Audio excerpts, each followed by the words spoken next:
Astaghfirullah alihi wa sahbihi wa mawalah wa la hawla wa la quwata illa billahi wa ba'du. Kita lanjutkan kajian kita, masih membahas kitab Bulughul Maram dan termasuk pada hadis ke 534 dan seterusnya.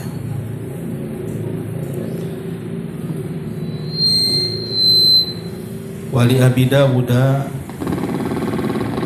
an Ubay ibn Ka'b radhiyallahu anhu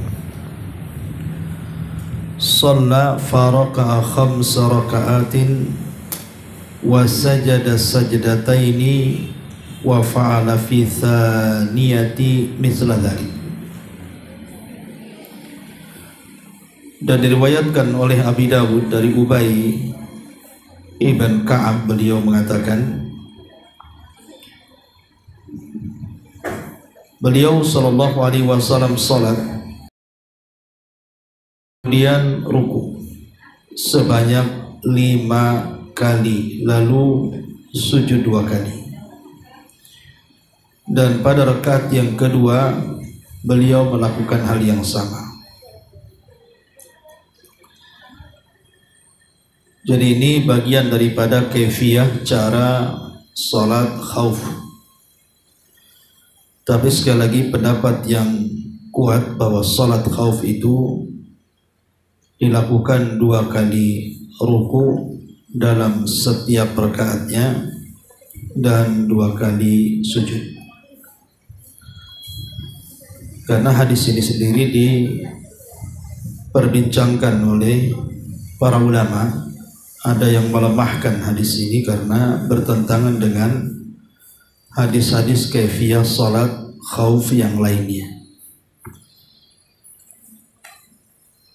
Baik, jadi tidak perlu kita bahas, masuk pada hadis ke 535. An Ibni Abbas radhiyallahu anhu maqala ma habbat rihun qattun illa jathan Nabi sallallahu alaihi wasallam ala rukbatayhi wa qala Allahumma ij'alha rahmatan wa la taj'alha adzaban. Rawahu Syafi'i wa Tabrani.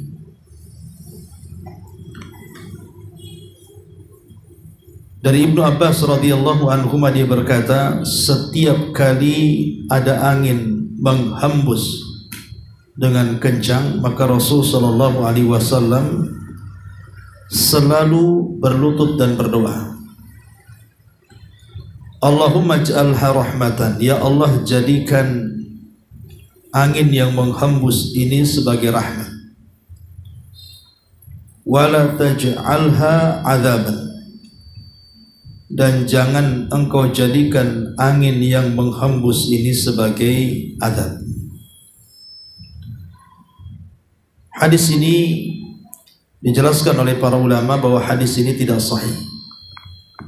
Hadis ini sangat lemah sekali sehingga tidak bisa dijadikan dalil.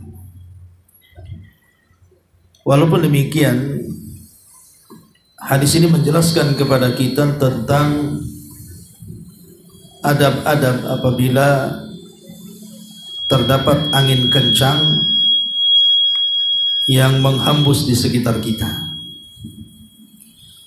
Karena kita tahu bahwa angin itu bagian daripada tanda dari tanda-tanda kuasa Allah Subhanahu wa ta'ala.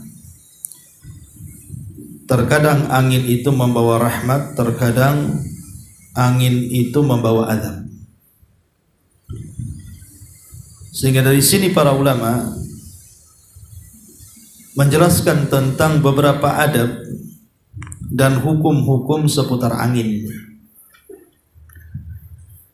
Di antaranya yang pertama, bahwa Allah Subhanahu wa ta'ala menjadikan angin ini sebagai sumpah dalam Quran. Dan itu dijelaskan di dalam surah Al-Mursalat, wal mursalati urfa Mursalat itu artinya angin yang kencang. Dan dalam kaidah Al-Quran sering saya jelaskan bahwa tidaklah Allah bersumpah dalam Quran itu kecuali karena yang disumpahi itu memiliki kemuliaan. Karena banyak makhluk yang tidak dijadikan sumpah, hanya makhluk-makhluk tertentu dijadikan sumpah dalam Quran. Salah satunya angin, karena angin ini memiliki kemuliaan. Kemudian yang kedua, bahwa angin ini adalah bagian rahmat Allah Subhanahu wa taala yang tampak.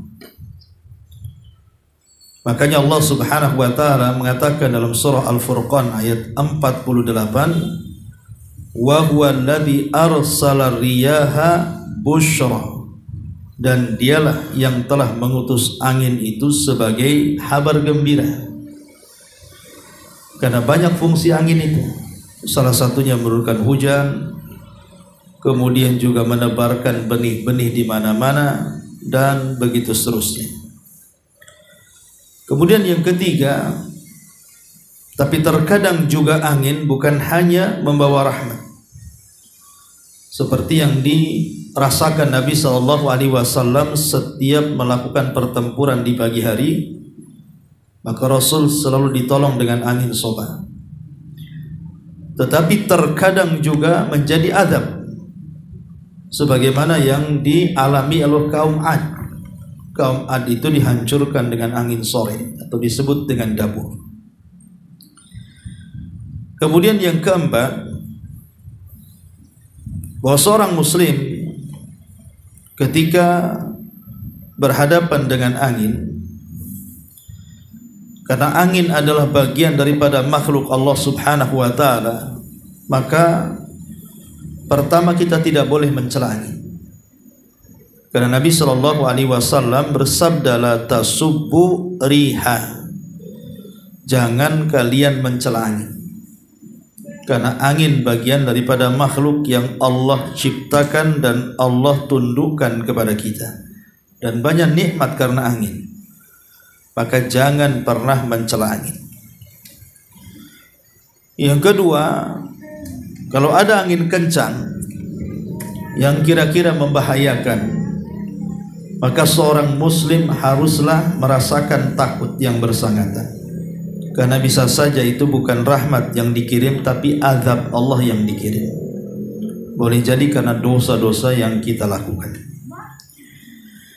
Kemudian yang ketiga juga, disunahkan untuk berdoa ketika ada angin, tentu dengan doa yang sahih. Tadi kalau dalam riwayat yang kita baca hadisnya lemah, tapi ada hadis yang sahih yang kita disunnahkan apabila ada angin berhembus dengan sangat kencang, apa doanya? Sebagaimana hadis Aisyah Ummul Mukminin radhiyallahu anha dari riwayat Muslim, Allahumma inni as'aluka khairaha, ya Allah, aku meminta kepadamu dari kebaikan angin ini, wa khaira ma fiha, dan kebaikan yang ada di dalam angin itu, wa khaira ma ursilat bihi, dan aku juga berlindung dari angin yang kau hembuskan, wa a'udzubika min syarriha, dan aku berlindung dari keburukan angin, wa syarri ma fiha, dan keburukan yang terkandung padanya, wa syarri ma ursilat bihi, dan keburukan yang kau hembuskan lewat angin itu. Jadi ini doa yang dianjurkan, Allahumma inni as'aluka min khairiha wa khairi ma fiha wa khairi ma ursilat bihi wa a'udzubika min syarriha wa syarri ma fiha wa syarri ma ursilat bihi. Ini doa yang sahih yang dianjurkan untuk dibaca. Ma'asyiral muslimat yang dimuliakan Allah Subhanahu wa taala. Kemudian juga disunahkan juga apabila ada angin kencang yang kira-kira membahayakan, adalah al-mubadaratu ila fi'lil khairat, bersegera untuk melakukan kebaikan. entah bersedekah atau yang semacamnya. Dan juga tarkul munkarat, dan juga meninggalkan maksiat. Jangan-jangan itu sebuah azab yang Allah Subhanahu wa taala timpakan kepada kita. Kemudian juga boleh menjamak salat ketika angin kencang dan sangat dingin sekali. Jadi syarat boleh menjamak salat ketika angin dua. Pertama, anginnya sangat kencang. Yang kedua, membawa hawa yang sangat dingin sekali. Maka Syekhul Islam Ibn Taimiyah membolehkan dengan dua syarat tadi. Anginnya kencang dan membawa hawa dingin. Adapun tentang apakah kemudian disunahkan melaksanakan sholat seperti halnya ketika melihat gerhana. Ketika melihat gerhana ada sholat gerhana. Bagaimana kalau seandainya ketika ada angin kencang sekali sampai kemudian mengangkat atap-atap rumah seperti datang angin puting beliung yang sering terjadi di Batam ini? Maka sebagian ulama mereka mengatakan disunahkan sholat. Disunahkan sholat sama seperti halnya ketika ada gempa dan ada gerhana. Tapi sebagian yang lain mengatakan tidak, cukup berdoa saja. Dan ini mazhab Hambali. Mazhab Hambali mengatakan bahwa tidak disunahkan sholat. Alasannya satu, karena Nabi SAW di zamannya pun pernah terjadi gempa, tapi Rasul tidak sholat. Dan di zamannya juga pernah terjadi angin ribut dan Rasul tidak sholat. Kemudian juga di masa Umar di Madinah pernah terjadi gempa, Umar pun tidak sholat. Dan juga pernah terjadi angin, Umar pun tidak sholat. Dari sini ada dua pendapat. Ada yang mengatakan disunnahkan sholat karena itu bagian daripada tanda-tanda kuasa Allah yang Allah hantarkan kepada kita untuk menakut-nakutinya. Dan ini pendapat Ibnu Taimiyah. Kemudian juga pendapat Abu Hanifah, termasuk Syekh Utsaimin.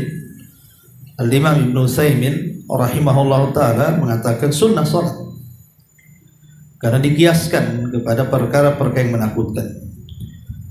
Tetapi sebagian ulama yang lain tidak, seperti Hanabilah, karena tidak pernah dicontohkan Nabi SAW sholat ketika ada angin yang berhembus itu. Baik, ma'asyiral muslimat yang dimuliakan Allah Subhanahu wa taala. Dari sini ada beberapa sunnah salat sebenarnya yang dijelaskan para ulama saat seseorang itu mengalami ketakutan. Di antaranya adalah salat 2 rakaat sebelum orang itu dibunuh. Sebelum orang itu dibunuh, umpamanya orang ini akan dieksekusi mati. Maka boleh seseorang meminta waktu untuk melaksanakan sholat 2 rakaat. Kemudian setelah itu dilakukan eksekusi mati. Karena terdapat juga dari Abi Hurairah radhiyallahu anhu. Jadi ketika Nabi SAW mengutus Sariyah, ya Sariyah itu tentara yang tidak dipimpin Nabi SAW, kemudian tertangkap Sariyah. Dan ketika akan dibunuh, maka dia meminta waktu untuk melaksanakan 2 rakaat salat. Akhirnya kemudian setelah itu terjadi pembunuhan. Ini juga dianjurkan kata para ulama salat 2 rakaat sebelum dibunuh. Kemudian juga salat 2 rakaat setelah manusia itu melihat mimpi yang sangat menakutkan. Jadi kalau seseorang mimpi yang sangat menakutkan, maka dianjurkan salat sebagaimana hadis Abi Hurairah radhiyallahu anhu, "Idza taraba az-zamanu lam takad ru'yal muslim takdzib wa asdaqukum ru'yan asdaqukum haditha wa ru'yal muslim juz'un min khamsi wa arba'ina juz'an minan nubuwah war ru'ya thalathatun faru'ya salihatu bushra min Allah wa ra'a ahadukum. Rasul mengatakan bahwa mimpi itu ada tiga macam, dan mimpi akibat banyak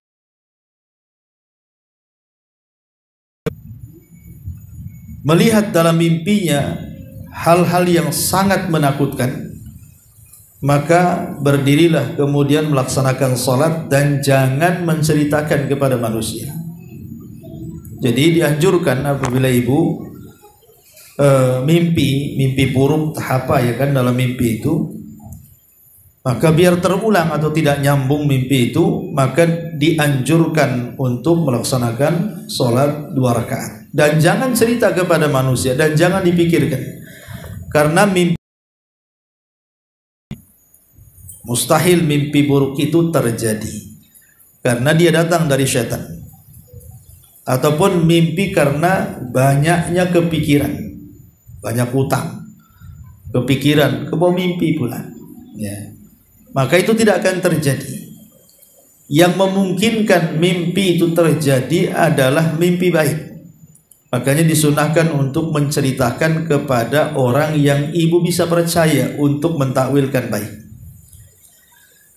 Tapi syahidnya di sini adalah di antara hal yang dianjurkan melaksanakan sholat 2 rakaat adalah saat mimpi buruk. Kemudian juga yang ketiga, sholat khusuf yang kita bahas ini. Sholat khusuf ataupun sholat kusuf, maka disunnahkan juga untuk melaksanakan sholat 2 rakaat dengan 2 kali ruku dan 2 kali sujud setiap rakaatnya. Dan itu pendapat yang kuat, kaifiyah tata cara sholat kusuf, ya. Ma'asyiral muslimat yang dimuliakan Allah Subhanahu wa taala. Adapun kemudian angin tadi sudah saya jelaskan, kalau seandainya ada angin yang sangat menakutkan, maka pendapat yang kuat tentang masalah ini wallahu alam, berdasarkan tarjih daripada Al-Imam Ibnu Utsaimin rahimahullahu taala, ketika beliau menjelaskan tentang solat yang disebabkan karena takut yang bersangatan. Kemudian beliau mengatakan di sini, awwaluha annahu la yusalli li ayyi ayatin takhwif illa al-zalzalah. Kata beliau, tidak dianjurkan solat pada setiap tanda kekuasaan Allah yang menakutkan kecuali dalam kondisi gempa. Kemudian yang kedua, annahu la yusalli illa lisyamsi wal qamar, dan tidak dianjurkan salat juga kecuali karena ada gerhana matahari atau bulan. Kemudian yang ketiga, yusalli likulli ayati takhwif, kemudian dianjurkan salat pada setiap tanda-tanda yang dalam tanda-tanda itu ada hal-hal yang sangat menakutkan, ya termasuk dalamnya angin. Lah, perkataan Ibnu Taimiyah, perkataan Syekh Utsaimin rahimahullahu taala ini mengambil dari perkataan Syekhul Islam Ibn Taimiyah rahimahullahu taala, dan ini pendapat yang kuat wallahu a'lam. Tetapi sekali lagi kita tidak menafikan ada perselisihan ulama di sini. Berarti kalau kita simpulkan, tanda-tanda kuasa Allah yang mendatangkan rasa takut yang disunahkan untuk salat, pertama salat kusuf. Kemudian yang kedua, salat ketika hendak dibunuh. Kemudian yang ketiga, salat ketika ada angin kencang, ya, yang menghembus dan kira-kira membahayakan. Kemudian yang keempat, ketika ada mimpi yang sangat-sangat menakutkan, ya. Kemudian yang kelima, tanda apapun dari tanda-tanda yang di hadapan kita yang Allah utus kepada kita yang sifatnya sangat menakutkan kepada kita, maka disunnahkan untuk sholat. Tentu dalilnya adalah secara umum adalah firman Allah Subhanahu wa taala, wasta'inu bis sabri was salah. Al-Baqarah 45, mintalah pertolongan dengan kesabaran dan dengan salat. Ya. Jadi ketika ada hal-hal yang menakutkan, apa yang harus kita lakukan ketika kita minta pertolongan? Minta pertolongan kepada Allah dengan cara apa? Sabar, kemudian salat. Ayat ini umum, ya, bahwa salat juga dijadikan salah satu amalan saat kita sedang takut. Bahkan bukan hanya sedang takut saja, bahkan dalam permasalahan-permasalahan yang kita hadapi, ibu ada masalah, sudah berusaha mencari jalan keluar juga buntu, tidak terurai-urai, maka sholat. Ya, sebagaimana Nabi SAW, idza hazabahu amrun fazia ila shalah. Rasul itu kalau ada hal-hal yang membuat mumet pikirannya, tidak bisa berjalan gitu ya, memutuskan sebuah perkara atau menguraikan sebuah masalah, maka Nabi SAW langsung sholat. Kemudian meminta kepada Allah Subhanahu wa taala agar permasalahannya itu diuraikan. Ya. Ma'asyiral muslimat yang dimuliakan Allah Subhanahu wa taala. Kemudian juga asar sahabat. Seperti dari Abdullah ibn Abbas radhiyallahu anhuma. Jadi apabila beliau ada permasalahan, maka beliau juga langsung melaksanakan sholat. Kemudian juga perkataan ulama salaf seperti Muhammad ibn Nasir al-Marwazi rahimahullahu ta'ala mengatakan, faza'ahu sallallahu alaihi wasallam inda syada'id ila salati. Maka Nabi sallallahu alaihi wasallam kalau ada hal-hal yang menakutkan, kata Imam Muhammad ibn Nasir al-Marwazi, maka beliau langsung melaksanakan sholat. Termasuk juga Imam Ibnul Qayyim ketika beliau menjelaskan tentang manfaat sholat, apa kata beliau? Falaha ta'thirun ajibun fi hifdi sihatil badani wal qalbi wa quwahuma, kemudian wadaf'il mawadi radi'ati anhuma, wa mabtuliya rajulani bi ahatin aw da'in aw mihnatin aw baliyatin illa kana haddul musalli minhuma aqal wa akibatuhu asram. Jadi kata Imam Ibnul Qayyim, salat itu memiliki pengaruh yang luar biasa ajibnya. Ketika dengan salat itu bisa menjaga kesehatan badan dan hati, dan kekuatan badan dan juga hati.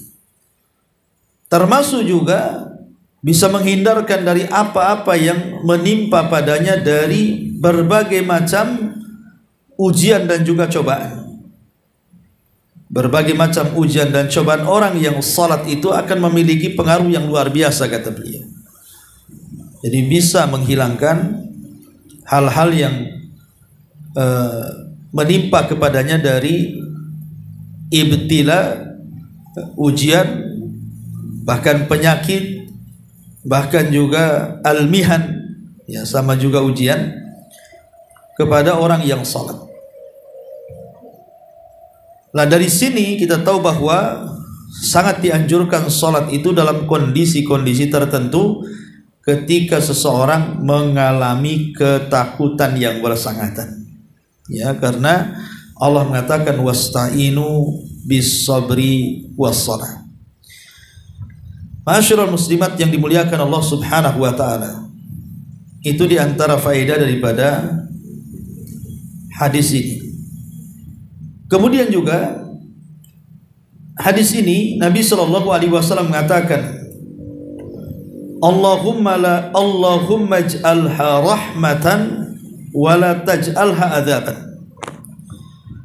Ya Allah, jadikanlah dengan angin itu rahmat, dan jangan pula jadikan angin itu sebagai azab.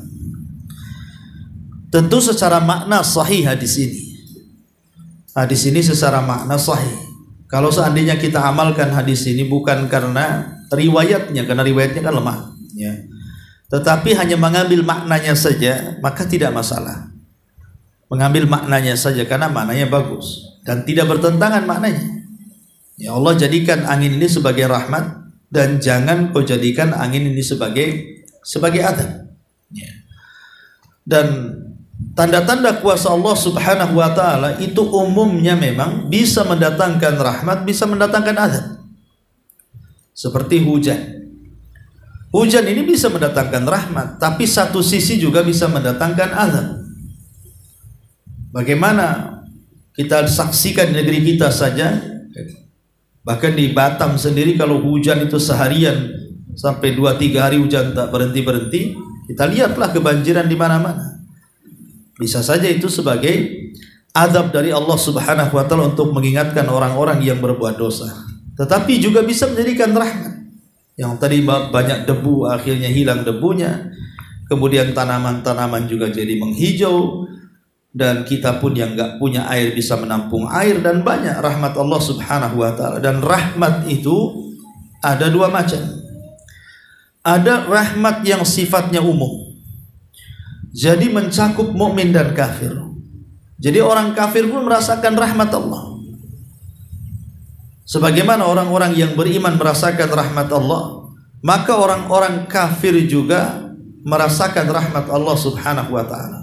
Dan itu rahmat yang ada kandungannya dalam nama Allah Ar-Rahman. Jadi kandungan nama Allah Ar-Rahman itu sifatnya ada rahmat. Tetapi Ar-Rahim itu berbeda, walaupun sifatnya sama. Dari Ar-Rahman sifatnya rahmat, dari Ar-Rahim juga sifatnya rahmat. Tapi Rahman ini lebih umum, mencakup mukmin dan kafir. Tapi Rahimnya Allah orang-orang yang beriman. Dan rahmatnya Allah Subhanahu wa taala yang bersyirikat antara mukmin dan kafir itu sebatas dunia. Ingat ya, sebatas dunia saja. Rahmatnya Allah kepada mukmin dan kafir yang bersyirikat antara mukmin dan kafir itu sebatas dunia. Makanya Allah Subhanahu wa taala memberikan nikmat itu kepada orang yang dicintai dan kepada orang yang tidak dicintai. Tetapi Allah tidak memberikan iman kecuali yang dicintainya saja. Harta bisa dibagi sama Allah. Qarun kaya, Sulaiman kaya, Abu Bakar kaya, Abu Lahab juga kaya. Bisa dibagi harta itu. Tapi iman tidak bisa dibagi. Iman itu hanya Allah Subhanahu wa taala berikan kepada orang-orang yang dicintainya saja. Maka kita tahu bahwa rahmat khusus itu hanya diberikan kepada orang yang beriman. Adapun rahmat umum disyirikatkan semua manusia, mukmin, kafir, bahkan binatang-binatang tumbuh-tumbuhannya pun mendapatkan rahmat dari rahmat-rahmat Allah Subhanahu wa taala. Taib, ini diantara faedah dari hadis yang ke-535. Kemudian hadis berikutnya, wa anhu, maksudnya dari Ibnu Abbas radhiyallahu anhuma, shalla fi zalzalati sitti raka'atin wa arba'a sajadatin wa qala hakadha salatul ayat. Wa dzakara Syafi'i an Ali mithlahu duna akhirih. Dari Abdullah ibn Abbas radhiyallahu anhuma, beliau salat ketika terjadi gempa 6 rakaat dan 4 sujud. Kemudian beliau mengatakan, beginilah salat ketika ada tanda-tanda kuasa Allah Subhanahu wa taala. Wallahu alam, riwayat ini memang lemah. Asal salat itu kembali kepada kaifiyah yang kita kerjakan. Artinya salat sunnah yang ibu pahami ya seperti itu, 2 rakaat salam gitu ya. Karena kaifiyah salat itu kan sudah ditentukan. Kata Nabi SAW, sallu kama ra'aitumuni usalli. Salatlah kalian sebagaimana kalian melihat aku salat. Artinya kalau seandainya tidak ada contoh dari Nabi SAW tentang kaifiyah salat, ya, maka dikembalikan kepada tata cara sholat yang ma'ruf. Ya, yang ma'ruf artinya yang ibu lakukan seperti sholat sunnah wudhu, sholat sunnah rawatib, sholat sunnah duha, ya 2 rakaat salam kan itu ya. Kecuali memang ada yang merubah dari kaifiyahnya ke kaifiyah yang lain, seperti sholat khauf, sholat takut saat perang. Memang ada contoh-contoh yang memang harus dilaksanakan berbeda dengan sholat-sholat biasa. Atau sholat gerhana, memang Nabi SAW melakukan berbeda dengan kaifiyah cara sholat yang lainnya ya. Adapun tentang masalah sholat yang dijelaskan tadi ketika gerhana, melaksanakan sholat dengan 6 ruku dan juga 4 sujud ya, maka para ulama mengatakan bahwa ini tidak ada dari Nabi Shallallahu Alaihi Wasallam.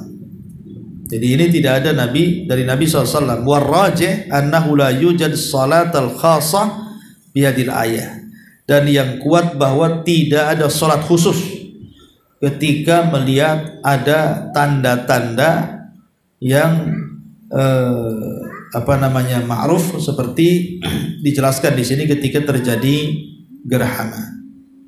Jadi tidak ada salat khusus. Berarti kalau tidak ada salat khusus, berarti dikembalikan kepada sholat sunnah yang ibu biasa lakukan ya, karena riwayatnya sendiri diperbincangkan oleh para ulama. Wallahu alam, ini yang jadi permasalahan. Tetapi kemudian ulama juga, apakah juga sholat ini juga disunnahkan kepada tanda-tanda yang lain ketika umpamanya terjadi wabah seperti kemarin terjadi corona gitu ya, ataupun wabah taun gitu ya. Apakah juga disunahkan kalau terjadi wabah kayak kemarin itu, wabah corona itu kan termasuk tanda-tanda juga kan yang menakutkan ya kan. Maka kalau kita mengambil pendapat Al-Imam Ibnu Utsaimin bahwa setiap tanda-tanda yang menakutkan itu disunahkan sholat, maka ya disunahkan sholat. Tetapi sekali lagi kalau kita melihat pendapat Hanabilah, pendapat Mazhab Ahmad, maka mereka hanya mencukupkan kepada sholat gempa saja. Jadi selain daripada gempa maka tidak ada riwayat yang disunahkan sholat di dalamnya.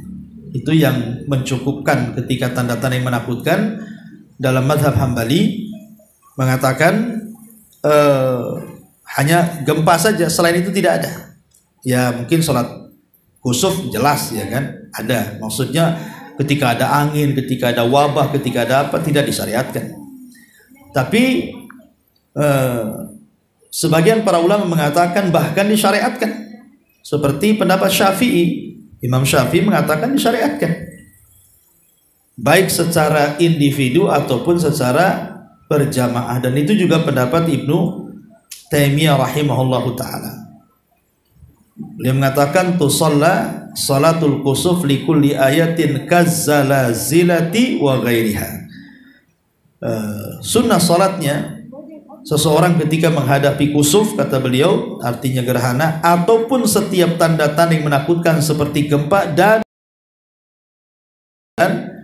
yang lainnya. Kemudian dikuatkan juga perkataan Syekh Utsaimin, yusalli likulli ayatin tahwid, disunahkan salat pada setiap tanda-tanda yang menakutkan, berarti termasuk di dalamnya juga ada wabah yang menakutkan kita seperti wabah corona dan yang semacamnya. Wallahu alam, ini diantara uraian para ulama. Tapi sekali lagi ini masalah khilaf, terserah mau memilih pendapat yang mana. Baik, saya kira sampai di sini cukup 3 hadis saja secara singkat penjelasannya. Sebelum saya tutup, silakan kalau ada yang mau bertanya.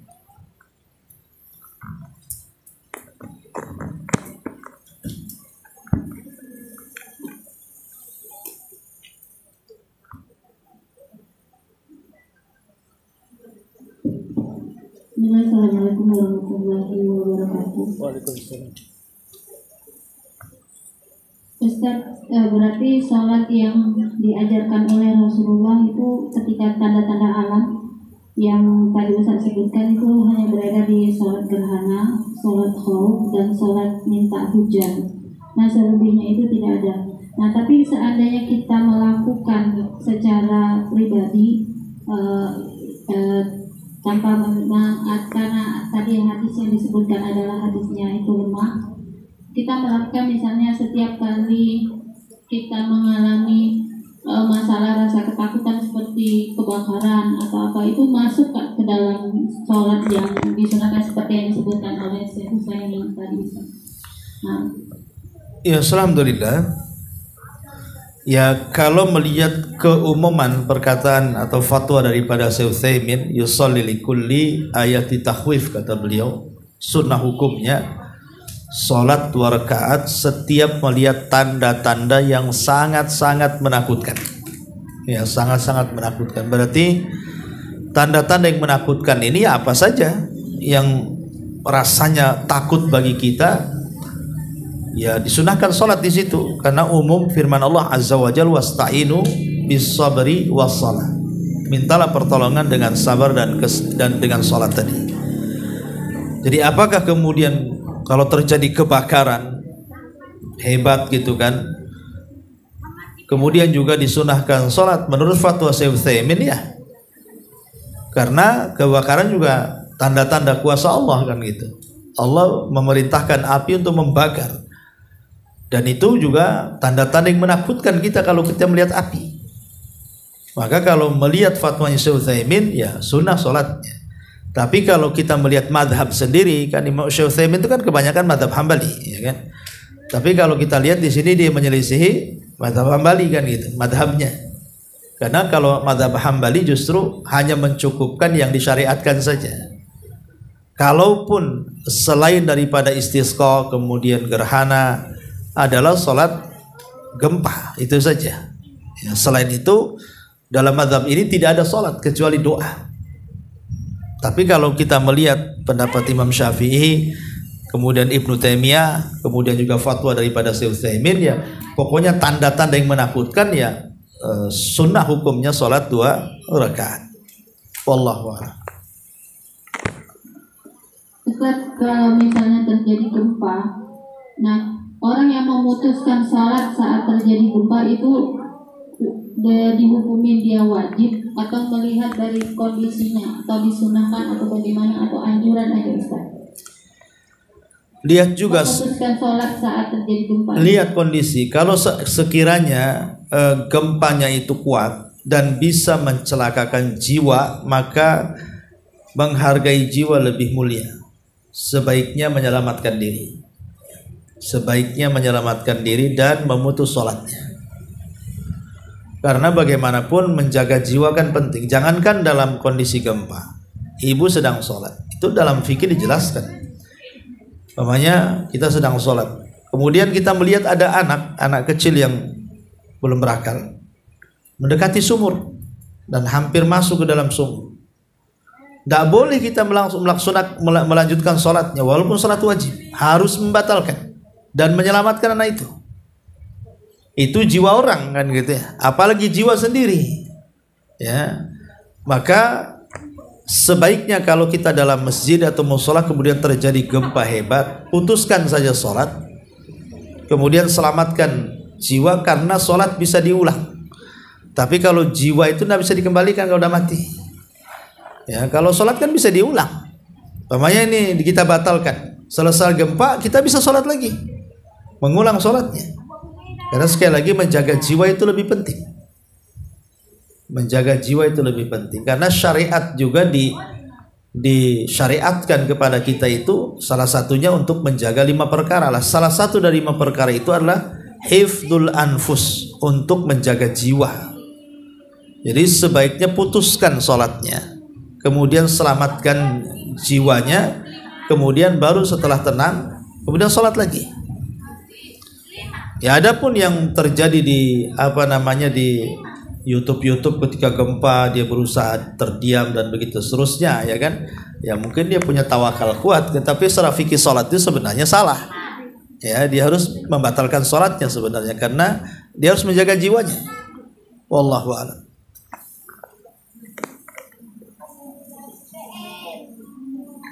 Apa Ustaz, ini ada pertanyaan dan pertanyaan ini agak keluar dari tema. Pertanyaannya lebih kurang begini Ustaz. Saya sedang hamil dan apakah saya nanti di bulan Ramadan mana yang lebih baik bagi saya? Apakah saya membaca ibaratnya begini, karena kalimatnya agak panjang, sulit agak anaknya jelaskan. Jadi begini dia kesimpulannya, mana yang lebih afdal bagi saya, tetap puasa tapi bisa memberatkan bagi saya dan yang dikandung, atau saya tetap membayarkan fidyah. Jadi mana yang lebih baik, saya fidyah atau saya mengkodoknya? Jadi dua permasalahan ini yang beliau permasalahkan. Nah, ya alhamdulillah, ini kan masalah khilaf ulama ya tentang masalah orang yang hamil. Ini kan orang yang hamil ya, bukan orang yang menyusui kan. Orang yang hamil itu kan membatalkan puasa itu karena 3 perkara. Pertama, dia takut kepada dirinya, janinnya tidak ada masalah, tapi kalau puasa kesehatan ibunya yang jadi masalah. Ini yang pertama. Atau kebalikannya, ibunya nggak ada masalah, tapi kalau dipaksa puasa janinnya masalah. Atau dua-duanya masalah, ibu dan janinnya masalah. Makanya dari 3 perkara inilah maka orang yang sedang menyusui atau yang sedang hamil itu dibolehkan untuk tidak berpuasa di bulan Ramadan. Cuman yang jadi persoalan adalah apakah orang yang seperti ini cukup bayar fidyah saja, ataukah qadha, ataukah dua-duanya? Ini masalahnya. Ini terjadi khilaf panjang di antara ulama masalah ini. Ada yang mengatakan cukup fidyah saja, tapi juga ada yang mengatakan tidak. Lihat, kalau dia takut kepada dirinya, kesehatan dia, gitu ya, bukan karena janinnya, maka dia cukup mengqadha saja tanpa membayar fidyah. Tapi kalau seandainya dia takut kepada janinnya, dia tidak ada masalah, maka dia harus mengqadha dan harus membayar fidyah. Ada yang memerinci seperti itu. Tapi ada yang mengatakan orang seperti ini baik takut kepada dirinya atau kepada janinnya tetap mengqadha puasanya. Tidak ada fidyah, dia qadha saja. Dan ini pendapat yang dikuatkan oleh para ulama Najd. Mereka mengatakan bahwa orang yang hamil atau menyusui maka mereka tidak boleh bayar fidyah, dia harus mengqadha puasanya kalau sudah selesai. Adapun bayar fidyah itu kepada kakek yang tidak sanggup puasa. Umpamanya seorang yang sudah kakek, sudah nenek, tidak sanggup puasa, dipaksa pun nggak akan puasa karena nggak sanggup. Maka orang yang seperti ini tidak ada qadha, yang ada fidyah. Atau orang yang sakit permanen, ya kata dokter ini nggak akan sembuh, ya. Maka kalau punya sakit permanen ini tidak mungkin puasa, dipaksa pun tidak akan bisa puasa, makanya cukup bayar fidyah. Tapi orang yang menyusui dan orang yang hamil, lah mereka itu sehat, dan kalau mereka selesai melahirkan kan ada waktu untuk mengqadha. Jadi sebagian para ulama tidak ada fidyah, yang ada qadha. Ya, yang lain mengatakan tidak ada qadha, yang ada fidyah saja. Yang lain mengatakan qadha dan fidyah. Ya. Jadi ini masalah khilaf ulama masalah ini. Tapi ikhtiyatnya sih memang lebih ke qadha saja. Kehati-hatian ya. Daripada bayar fidyah mendingan qadha. Itu kehati-hatian, lebih selamat gitu maksudnya. Wallahu a'lam. Ustaz, ini ada pertanyaan dari penonton. Suaminya itu mu'alaf, terus belum bisa sholat. Kalau sholat dia ke masjid, sholat yang misalnya zahar gitu, misalnya kayak maghrib, isya itu kan dia ngikutin gitu Ustaz. Tapi pas yang zuhur asar itu dia hanya bisa ngikutin gerakannya aja. Nah dia nanyakan sah apa enggak gitu Ustaz sholatnya. Ya kalau dia mu'alaf dan baru belajar sah saja. Tetapi kalau dia tidak baca Fatihah secara umum tidak sah salatnya, tapi sebagai penggantinya adalah dengan cara zikir, tasbih, takbir, tahlil dan tahmid. Ya, ajarkan itu, zikir itu. Jadi pokoknya ajarkan sebagai ganti daripada Fatihah dan surat. Maka dia membaca tasbih, subhanallah, alhamdulillah, Allahu akbar, la ilaha illallah. Boleh. Sebagai penggantinya itu kan mudah dihafal. Tetapi dia harus belajar. Tidak boleh selamanya seperti itu. Ini kan dalam kondisi darurat yang berzikir ini. Dalam kondisi darurat baru masuk Islam kan susah dia menghafal. Maka cari kalimat-kalimat yang pendek. Ya tadi bertasbih, bertakbir, tahmid tadi. Tapi kalau sudah hafal Fatihah tidak boleh. Yang penting Fatihah aja lah. Yang lain gak ada masalah. Yang penting Fatihah, karena Fatihah itu rukun masalahnya. Fatihah itu rukun. Jangan sampai ditinggalkan. Yang lain boleh ditinggalkan, tetapi Fatihah jangan. Ya, kalau yang lain itu kan masuk ke wajib, seperti bacaan Subhana Rabbiyal Azim dalam ruku, Subhana Rabbiyal, itu kan masuk ke wajib. Gitu saja kan. Tapi kalau Fatihah itu nggak boleh tinggalkan. Ya minimalnya sekali lagi ajarkan, kalau yang punya suami mu'alaf, ajarkan surah Al-Fatihah. Insya Allah nggak akan lama lah. Kalau dia sungguh-sungguh itu nggak akan lama. Apalagi kalau umpamanya 24 jam didengarkan murotal itu nggak lama itu. Sambil diajarkan, diejahkan kayak anak-anak gitu ya. Kemudian 24 jam murotal Fatihah diulang-ulang itu seminggu udah lancar dia itu. Yang nggak mau belajar yang lama tuh biasanya. Ya kan? Jadi ya kan namanya mu'alaf itu ya. Kenapa Anda mu'alaf? Harusnya kan karena agama yang pindah itu lebih benar. Sehingga biasanya kalau betul-betul mu'alafnya, dia lebih tinggi belajar Islamnya dibandingkan orang Islam. Sama dengan orang Islam yang masuk Nasrani juga kepengen tahunya lebih besar kan gitu. Kecuali kalau mu'alafnya itu ya karena hanya ingin menikah, ya kan, karena hanya hubungan ekonomi, itu kan diajari dunia. Lah yang seperti ini harus dibimbing oleh istrinya tuh. Harus dibimbing sama istrinya. Kalau dia keinginan masuk Islamnya itu hanya ingin menikah saja, yang ekstra harus istrinya betul-betul nasihati biar lurus niat dia masuk Islam. Karena percuma juga kalau seandainya dia mengucapkan 2 kalimat syahadat tapi tidak pernah belajar sholat, ya murtad lagi lah tanpa terasa. KTP-nya aja muslim, tapi dia tetap murtad jadinya. Nah, makanya ini tugas para istri yang suaminya mu'alaf, dorong. Ya bukan dorong suaminya aja, dia pun harus belajar. Kalau suaminya dorong-dorong belajar, dia nggak belajar, nanti suaminya cerdas, dia pula yang bego. Kan repot. Ya. Wallahu a'lam.